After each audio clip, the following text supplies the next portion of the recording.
बहन और भाइयों, ये यहां की एक समृद्ध परंपरा है। राष्ट्र रक्षा, राष्ट्र भक्ति की एक समृद्ध परंपरा है। तो साहित्यिक क्षेत्र में भी हमारा गाजीपुर कभी पीछे नहीं रहा। गाजीपुर ने अनेक ऐसे महत्वपूर्ण नाम हैं जिन्होंने गाजीपुर को एक नई ऊंचाइयां साहित्यिक क्षेत्र में भी। श्री कुबेर नाथ राय हिंदी साहित्य के प्रतिष्ठित ललित निबंधकार और विद्वान थे। गोपाल राम गहमरी यानी गहमरी बाबू के नाम पर कहते हैं 200 से अधिक उपन्यास उन्होंने लिखे थे और अनेक ऐसे विभूतियों को जन्म देने वाला हमारा गाजीपुर जनपद, बहन और भाइयों, क्यों गुमनाम होता गया? क्यों इसका नाम डूब गया? क्यों जनपद का नाम लेने से लोग कांपते थे? क्यों आने से डरते थे? पहचान का संकट किसने खड़ा किया?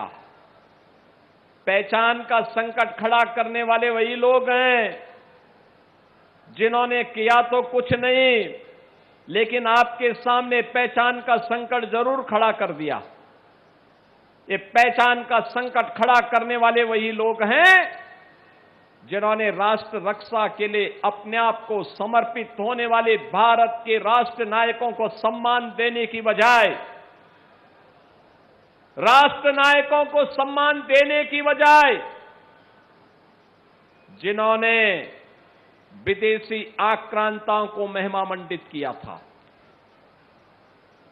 जिन्होंने विदेशी आक्रांताओं को महिमामंडित किया था।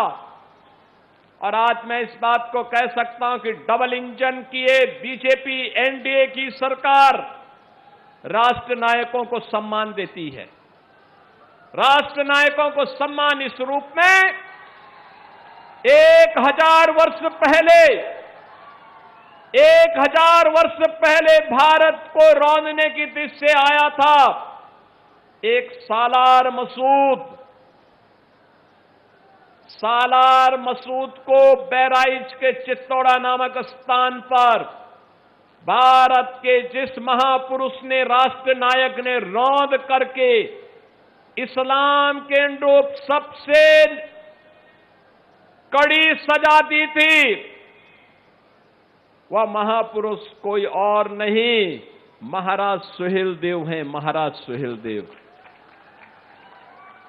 महाराज सुहेलदेव के नाम पर समाजवादी पार्टी और कांग्रेस ने कोई आयोजन नहीं होने दिया, कभी कोई आयोजन नहीं होने दिया। महाराज सुहेलदेव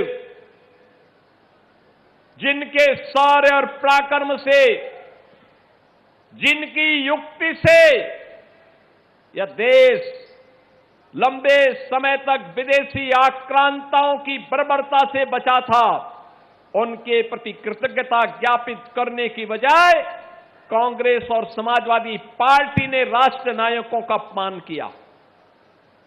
ये लोग आक्रांता गाजी, सालार मसूद गाजी का मेला लगवाते थे। हमारी सरकार आई, हमने कहा नहीं, सालार मसूद का मेला नहीं लगेगा। मेला लगेगा तो महाराज सुहेलदेव की स्मृति में लगेगा।